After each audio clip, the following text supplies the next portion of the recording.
ঈশিতা মা দুর্গার পুজোর জন্য ভক্তি ভরে ফুল তুলতে গিয়েছিল।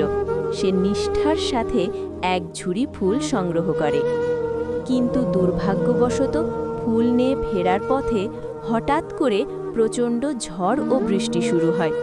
সেই প্রবল ঝড়ে তার ঝুড়ির সমস্ত ফুল উড়ে গিয়ে রাস্তায় পড়ে নষ্ট হয়ে যায়।